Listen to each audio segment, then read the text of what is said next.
Yeah, so I don't have all the thinking that I've done on this topic at the forefront of my mind, but hopefully I'll do a reasonable representation of it. And people who I'm speaking about, I guess, are not going to like this because their schema is very codified, and they don't like people who are uneducated critiquing them, and that's on some level a valid complaint. Um, but I believe I can see enough of the framework in integral theory to start. Yeah, I mean, as far as I can see, they're a developmental model, okay, which is the main thing that I have a problem with. Um, is that it's a kind of functional reduction of some kind of personality theory, right? And obviously they wouldn't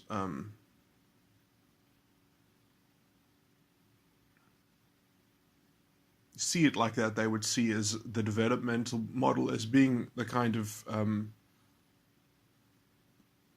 more intrinsic uh,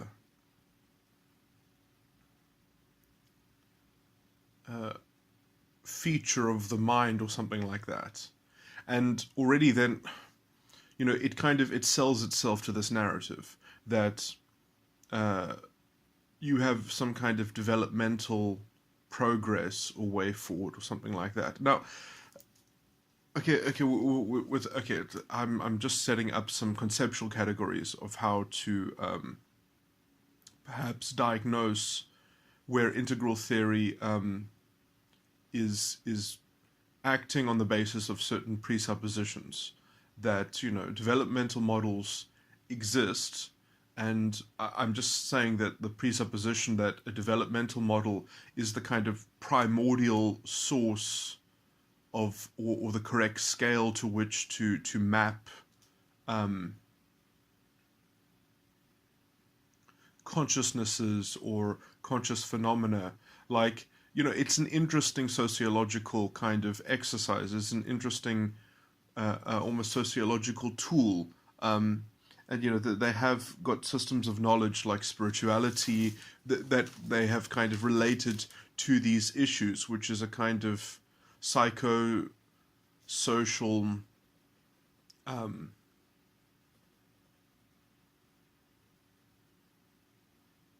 uh, it lends itself to describing a lot. And this is part of my criticism of it, is that just because you've got a way to describe everything in reality or whatever it may be, that's obviously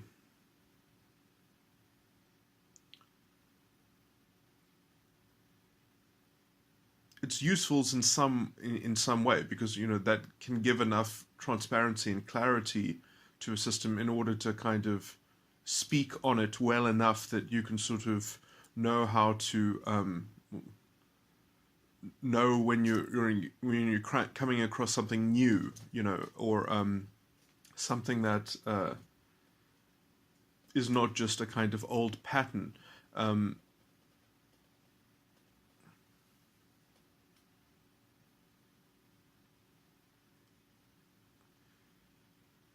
okay, I guess my criticism is just to undermine what I've just said, because I'm trying to sort of be generous before kind of cutting into it.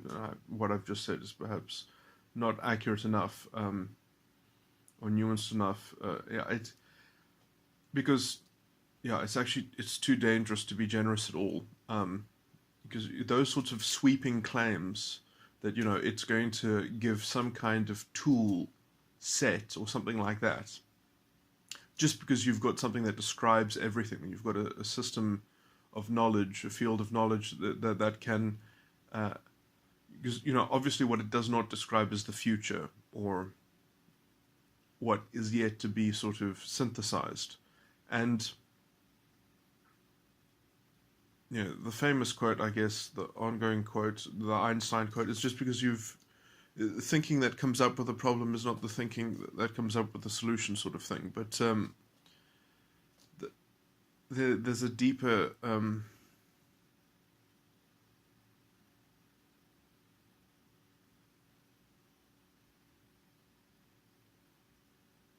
oh yeah, I just wanted to bring up the point of science itself, because the integral theory really is a kind of holistic science. And I don't mean that in a positive way, because I have a very grim view of the philosophical ineptitude that's baked into science, that it's forced to take its presuppositions, which basically end up spoiling the enterprise, because then it's unable to kind of transcend itself, and it's locked into these presumptions which end up becoming really table thumped. And it ends up becoming a kind of bandwagon, and I see the danger of that. Uh,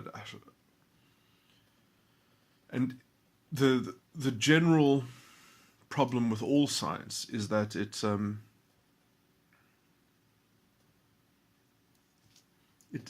predictive knowledge. It's a species of predictive knowledge which has therefore a built-in presumption as to how time itself operates. That's kind of philosophically locked into, and that sort of prejudice spills over even when they need to rework those presumptions when you deal with quantum phenomena. And so, the kind of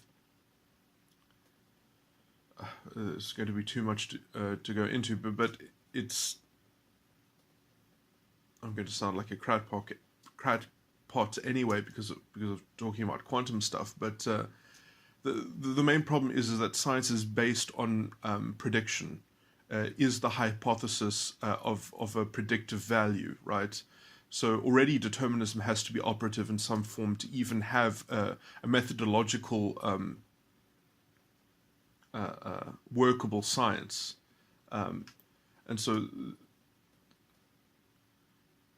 I mean, the truth is that science has thrown away all of its philosophy because none of it works. It's all unsatisfactory. Like, there is no version of it that works at all, and the kind of the dogma that remains in the orthodoxy is essentially just this kind of material determinism, which is dependent on temporal determinism. And so, how can science ever investigate the property of time itself when it already presumes that it's a kind of fungible commodity that only comes in a kind of quanta? And let me just try to illustrate this quickly in terms of so the test of science, what makes it so-called empirical, is that from the observation in a setup, you can potentially falsify the hypothesis. Now, generally in quantum mechanics, although there is some still operative work that science can still falsify, most of the time there's no more true falsification in the quantum realm. I mean, look, there is in some gross fashion that you can see that some things will just not fit into the model, but how they prove the model itself, they don't even compare it to empirical data. They compare it to statistics about empirical data. So empirical data is somehow a statistic in a methodological setup that you can extract from a methodological setup is the same thing as empiricism. So they have literally displaced empiricism with statistical models. And so the basic presumption is that math and reality are interchangeable. And that's, because they complain that at the quantum realm. Now, this only happens because of the presumptions that are built into the conception of time, and about the basic nature of reality is essentially already being presumed to get this. So, to put it on a larger scale, science isn't capable of testing for free will or the existence of God, because it essentially already presumes that the universe is dominated by deterministic features. Because if it wasn't, you wouldn't have a predictability that you could test for, a predictive feature that you could verify by by falsification. Even though technically all these things like falsification, they've all been thrown away and they've been replaced with nothing. People generally don't know this. They generally, every time you talk about this philosophically, you have to say, okay, well, let's just talk about science within the philosophical framework of falsifiability or falsification, because technically they have worked out that it's all garbage anyway, and they've thrown it away, but they never replaced it with anything, and they call it some kind of group. I don't know, they call it, they've got some sort of probably neo-pragmatic labeling system of how they can just sort of fudge this stuff and stop thinking about it and get on with the kind of the orthodoxy that's built into the kind of methodological nebulousness which promulgates this kind of very strange groupthink. And I'm going to stop. When I'm talking off the top of my head and I don't have an interlocutor to kind of focus. I did write something about integral theory, which I'm just going to read, because it probably makes this point a lot more concisely and clearly. I am new to integral theory, and I have my own deep theory of mind, which has many parts which could be shared with things described from integral.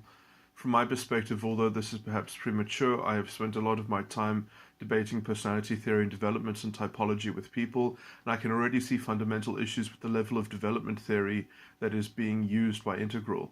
Psychology in general is a very weak subject in academia, similar to philosophy. The field has many specialized sections which are incredibly disparate and contradictory, and generally speaking, developmental psychology does describe something that is psychologically real, but its level of analysis is not intimate enough with the source of the developmental process, and so you end up with a fudged/half-baked functional reduction, which has predictably led to a description of the present and the past and vague predictions about the form of a future development. This is not unlike the general formula which scientific knowledge takes. It's reductionist, unable to grapple with its own philosophical presumptions, and reductionist on the level of free will, which pollutes all scientific inquiry into the field of psyche. That's a good enough summary.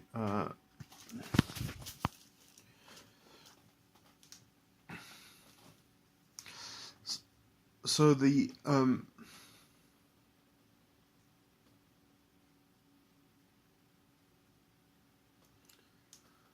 so depending on these sorts of robust features, almost of the cosmos itself, that these developmental stages are just a kind of innate scientific regularity which is built into the fabric of consciousness or reality. Like, in some sense, that's not far from the truth, but you're still going to have to extract that analysis from, let's say, the prime study of consciousness or theory of mind or deep theory of mind. You're going to have to kind of extrapolate that. So you can model a developmental thing which comes from a kind of source, but taking the developmental model might be the point at which you can make theory of mind useful, but this idea that you've made development itself the kind of the prima materia, it's fraught with danger, and that danger, because then the whole thing is, well, you're only interested in developmental models, and you're only interested in updating your developmental model, and I think that whole exercise is rather obtuse, and in fact it's so obtuse that it might even in that particular field of inquiry and that setting, an atmosphere, although you're getting at things which are a close enough approximation that you're talking about real things that seem quite intimately close to a high state of knowledge. But because you don't have it, I mean, I'm going to say, let me get into some specifics where I see problems. So the idea that green is like developmentally superior to orange and such. Now, I'm going to say that all of these colors, let's just say, are features of things which already exist in people's personalities, different people's personalities. Different people have different temperaments. And, you could say that, oh yeah, there are individual traits which end up into people being corralled into certain stages of development, and then they kind of, they have a kind of internal glass ceiling, and then there are also environmental factors which lead to sort of stopping, I mean, there is at least a tremendous kind of knowing what they don't know within Integral, it seems, that they have this wonderful way of analyzing things, and then they say, well, maybe it's good anyway that we haven't got that much influence, because we don't even know how to get people to transform themselves. We don't really have transformative tools. I mean, we know about the subject, but we don't know how to handle it. And I've heard a few things that are quite anti-Scientology, and whatever opinion you might have about the organization of Scientology, just looking at the technology that they have, let's say from an independent point of view, that would be interesting, because I mean, there are already a lot of these models which I would say are at least have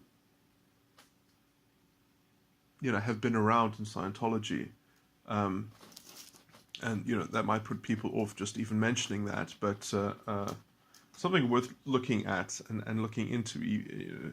The cultism of individuals aside, just looking at the knowledge that is gathered within that field. I mean, on some level, I would say Integral is kind of I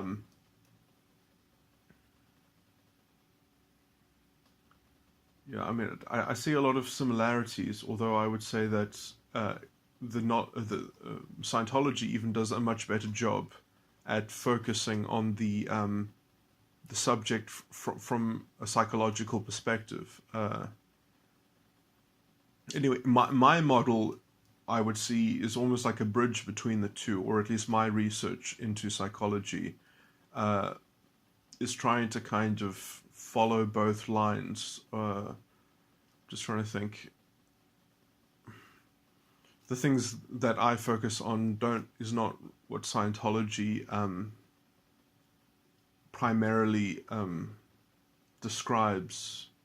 No, that's incorrect. I mean, it is what Scientology describes, but it describes it from a completely different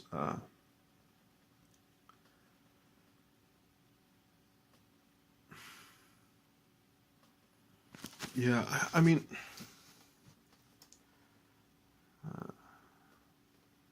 L. Ron Hubbard, at least, had all of his philosophy and focus of research centered around the mind, whereas I focused everything on understanding the problem, the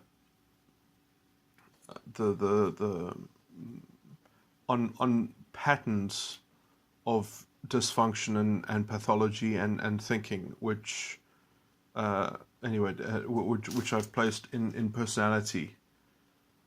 So yeah, in some sense, my subject was personality, whereas L. Ron Hubbard's subject was the mind itself.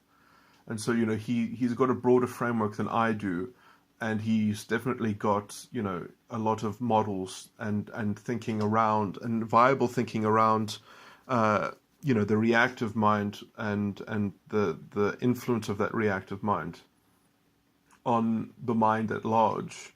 But my model is just about species of and genesis of patterns of structuring, and that has to come with its own measurement. You have to work out metrics with which to judge personality, and that is almost impossible to do. in some kind of objective sense. You have to find some kind of philosophical system that can sort of do that work, and and so you end up having to use a kind of very broad philosophical reading of parts of thinking. Yeah, I'm talking around it, but generally, what I've used is grammar theory in terms of verb valency, and all the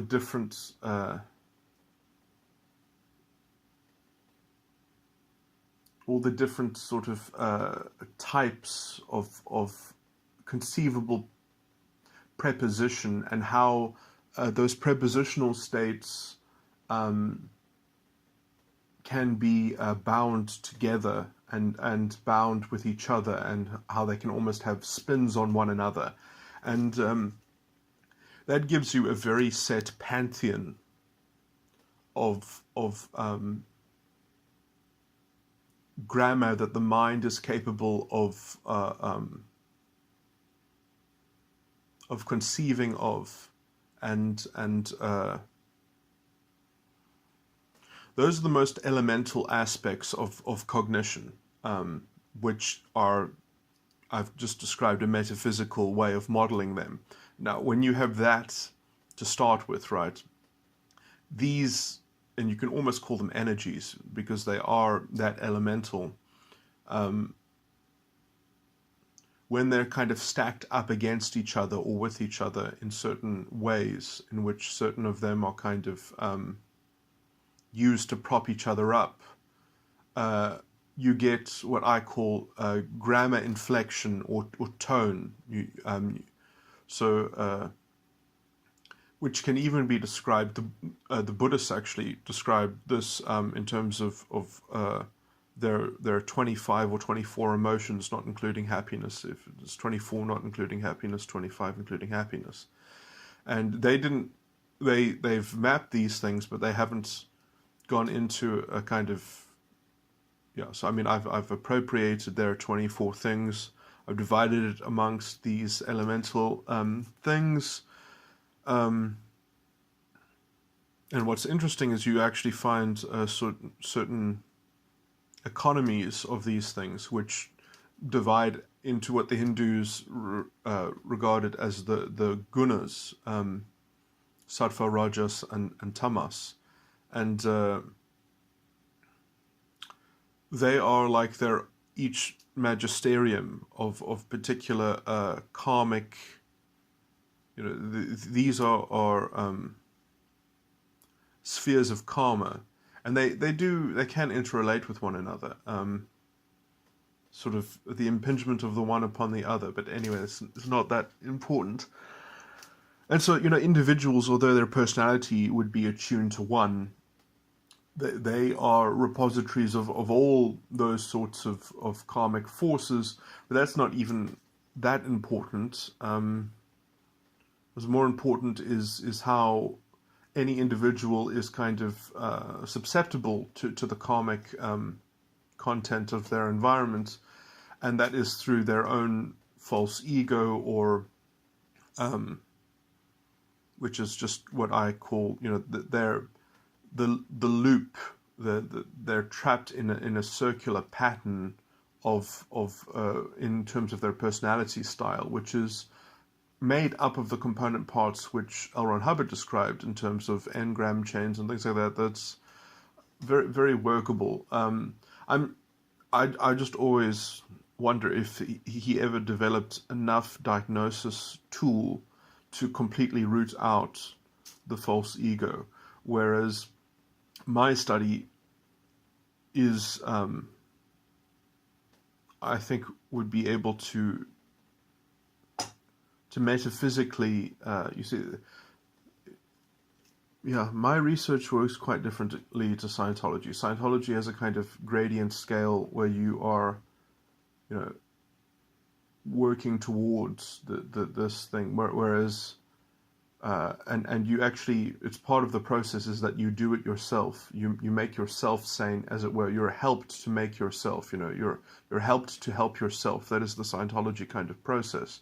Whereas my thing would be a much more top-down administrative thing that just understand this about yourself and work and that will kind of underline the bad decisions that you have made in forming your character, and therefore give you enough consciousness, let's say, to reverse those decisions, or at least to subject them to review and revocation or some such thing. I mean, it gets a lot more complicated than that in the nuances, because a lot of these decisions are usually locked away in unconsciousness, and they're kept in unconsciousness because of the super ego and the subconscious. So, I mean, I use my own terminology, but say the super ego is like the mask that is painted on top of the mountain of subconsciousness, which is most people, the subconscious I would describe is generally people's beliefs. So, they are acting from their beliefs with a certain painted mask on it, and then they have their unconscious, which is like their desire, which is kind of masked by their belief. And so the problem is that the desire stuff, or whatever you want to call it, that was decided on when you were a very young child or something like that. But then you end up being quite distanced from those decisions, because the beliefs kind of supplant their having to remember that. So you have the belief instead of that kind of desire that you've lost contact with. This is what I think the Christian scriptures are referring to when they talk about blessed are those who are, I can't remember the exact phrasing, but aware of their spiritual need. This would be because the unconscious in this model would be closer to how you have bound your spirit by decisions. So you've made a decision that has to do with some energy of how you plan to treat energy, or how you plan to frame it, or how. So because you've decided on something which actually is a kind of intrinsic part of psychological reality, you are now you've created a virtual container which precludes you from sort of knowing yourself fully, because as you have kind of reframed psychological reality, you have reframed the image of the self.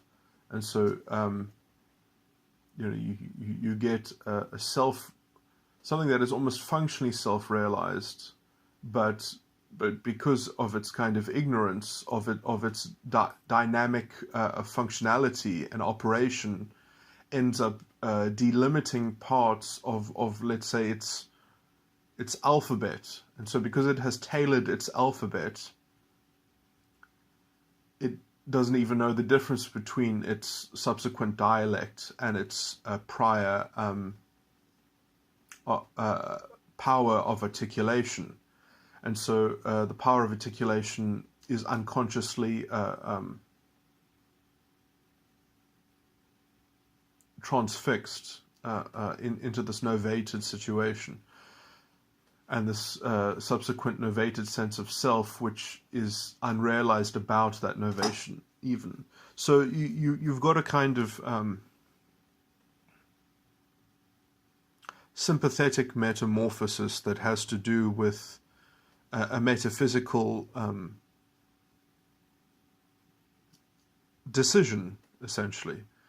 And generally this has to do with very young children being imprinted on by some kind of prevalent psychic energy in their environment, which has to generally do with some kind of abuse from a caregiver, or just some ongoing energy in the environment.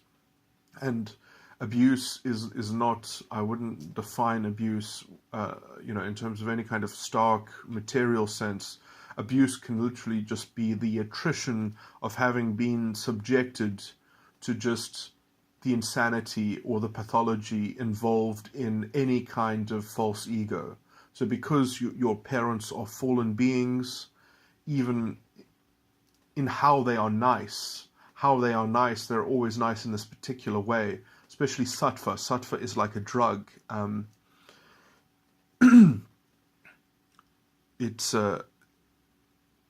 There's a kind of dehumanized inhumanity within its blind spot, and that's kind of wreaks havoc through a kind of attrition eventually, where it breeds a kind of sympathetic propitiation. Rajas, it usually gets a bit, I'm not going to say violent, but it gets like a much more feisty, like in Rajas households, there's a lot of coercion in terms of falling to the system of the kind of the adult game of the false ego, which is a kind of cultural game which people are eventually kind of inducted into. There are different strategies within the different gunas in terms of how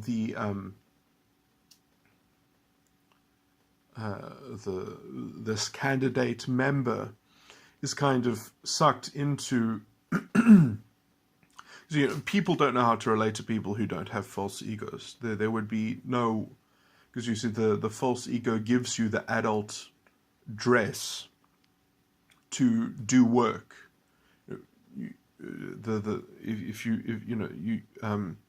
Our culture is premised on being able to give people jobs, which is essentially dishonest labor. And if people aren't capable of engaging in dishonesty,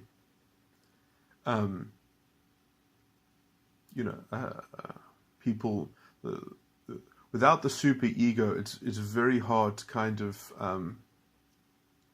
because then you're limited by your level of kind of communion or understanding. You would have to move a lot slower in setting things up. You would have to be a lot more careful, and people don't have the time for that. We have this kind of expediency which is necessary to keep a modern functioning system. And that sort of mania, and which does allow for a certain kind of contemplative effectiveness, and a kind of power. Anyway, this is tangential. Let me see if I can just conclude this, because now I've just talked about my model forever. But what I was just going to say is that what they are seeing as green. I mean, green is not okay. Like, generally speaking, and this is even exists in other personality matrix systems. I don't have something like this in my system. I could produce something kind of similar. It would probably have 6 quadra. That doesn't make sense, but it would have 6. It would have 6 segments of temperaments. So I would probably develop something like 6. Actually, 6 might not even work because the subspecies that I have are more complicated. So each one has generally 4, and some of those are much differently structured than the others. So I could have 12 segments, and they would perhaps have non-linear character. So they wouldn't really be a pantheon of temperaments. Anyway, it's close enough. This is why I always, whenever people talk about within the context of MBTI and socionics, and they talk about quadra, I generally, in my head, I just translate that to they're talking about 20% of the population. So they've got this approximate personality matrix, which everyone can be divided up, at least, generally people can be pigeonholed into one of their 16 types. Those types have certain shared features amongst themselves, and so you can generally divide that up into 4 different groups. So you've got these 4 groups, which will have some kind of they share certain things in those groups.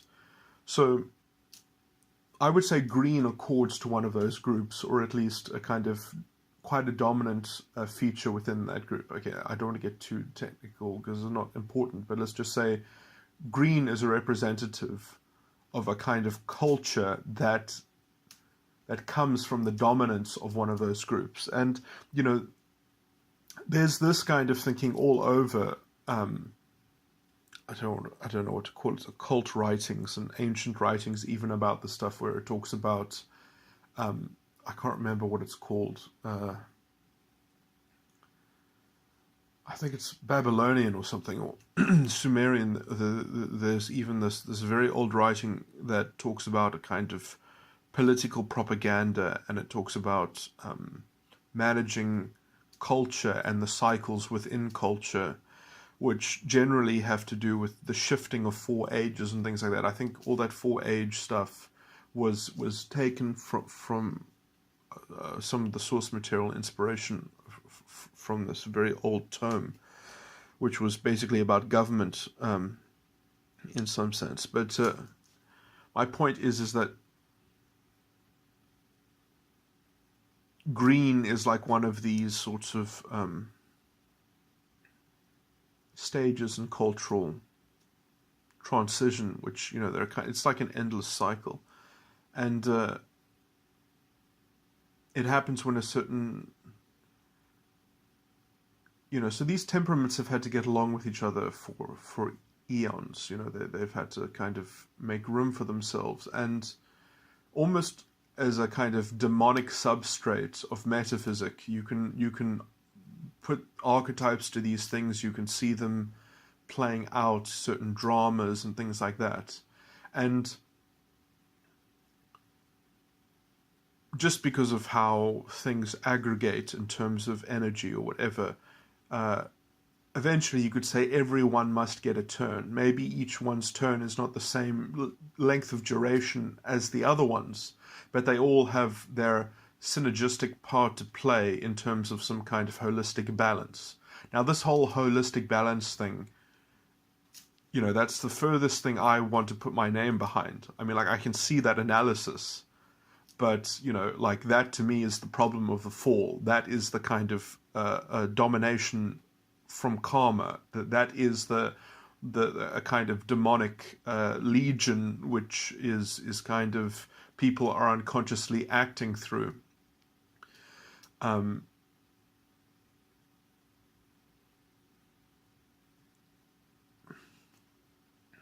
Or in league with, or whatever you want to put it. But anyway, the green generally is a feature that is suppressed in most societies because it is so intoxicating. And I mean, only in modern times have we created a big enough platform for it. But I mean, green, I would say, and this is going to mess around with the developmental model too much, but green is a temperament that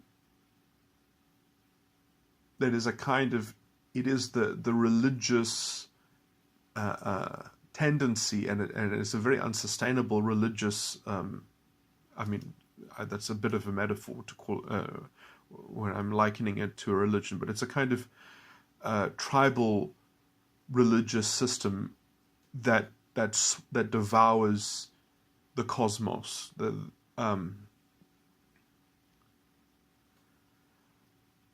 And you know, it's so intellectually.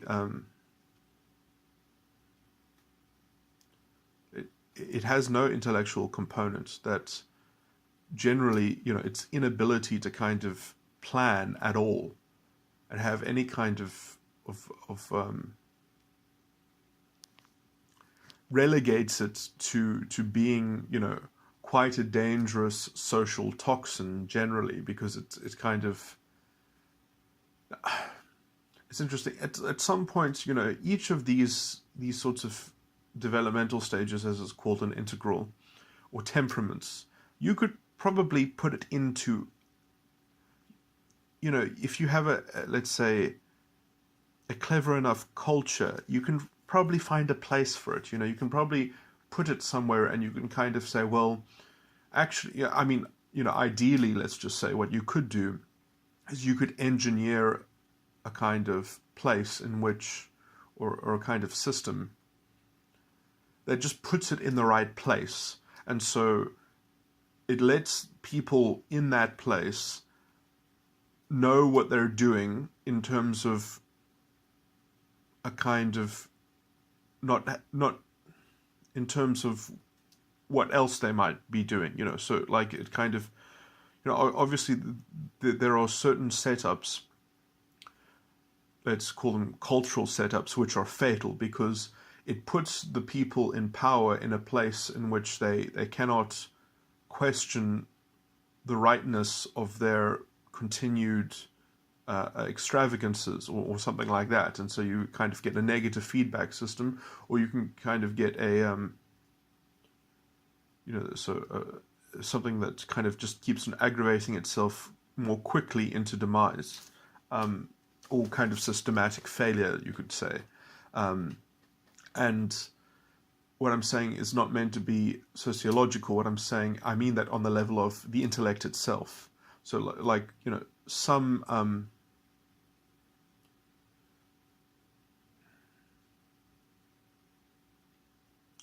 so that you can kind of get an accelerated fragmentation of the intellect. And Green itself is such a poisonous tendency that any of its progress is done at the expense of the intellect. It is a kind of parasite on intellectual properties. It needs to have a kind of a superior intellect with which to kind of tax, and with which to kind of give all of its blame to and accountability to. It is this kind of, it needs to be dealt with like a very small child, in terms of or it expects to be dealt with as a very small child, because it just wants the system to intervene on behalf of its judgment. So it has this kind of very primitive sort of judgment, and it expects a kind of sympathetic intervening possibility. Now, that is the opportunity or opportunism that is generally seized by a kind of Caesar or a totalitarian personality or something like that. And, it doesn't go well, so if you look at a Nazi society in relation to the kind of the cultural, I'm sick of kind of pussyfooting around this slightly. Let me just say that if you want to understand the Nazis, let's just look at a movie. Don't look at any of the war movies. The best movie to look at, if you want to understand it as a kind of thing,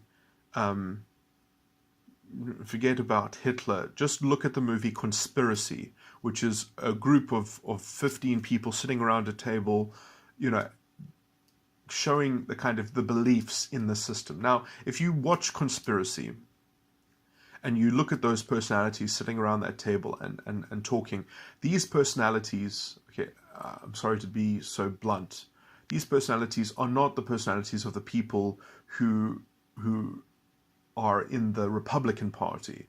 These are the personalities of the kind of groupthink Democrats. They had their version of progressivism. That is, that are just, they have this, and it's a bit strange because what they do the intellectual thing, in some side room, and then suddenly that opinion is just the kind of the forward motion of the kind of conglomerate entity.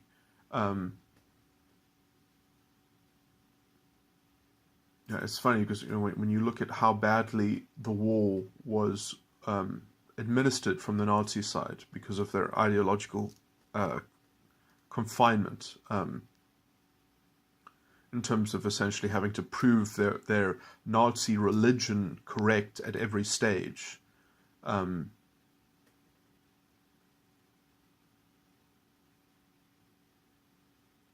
that's a bit too tangential, but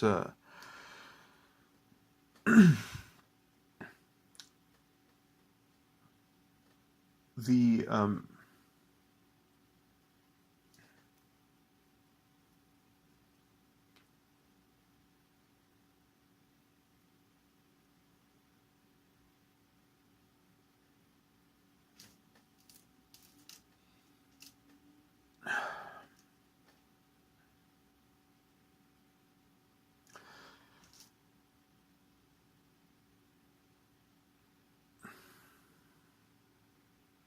So the green temperament somehow has to kind of...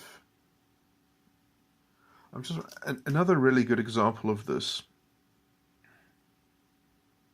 though perhaps it won't be seen as this, is I was just watching a YouTube video on the South and the Confederate War, and if you look at General Lee and how he was despised effectively by his own side,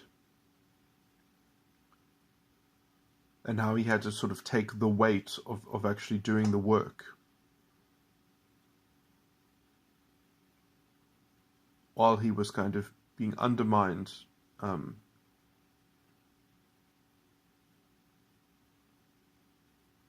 by a kind of cultural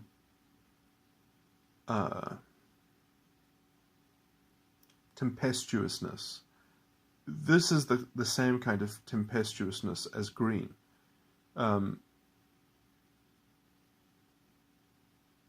Okay, I guess I'm breaking the integral delineation between these things too much, but that is also somewhat my point, is that there is a temperament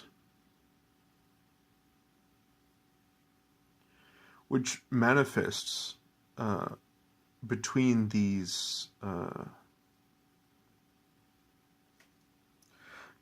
perhaps I need to go into that example a bit better to show how the Democrats, the Nazis, and the people in the South that wanted to sort of have their cake and eat it, in terms of that they just needed the right general to sort of just be able to kind of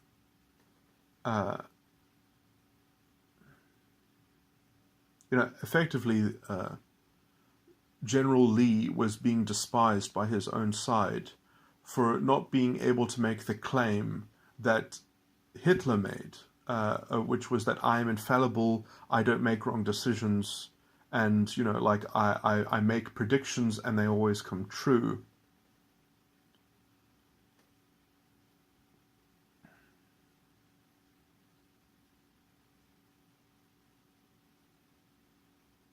The kind of the Führer principle.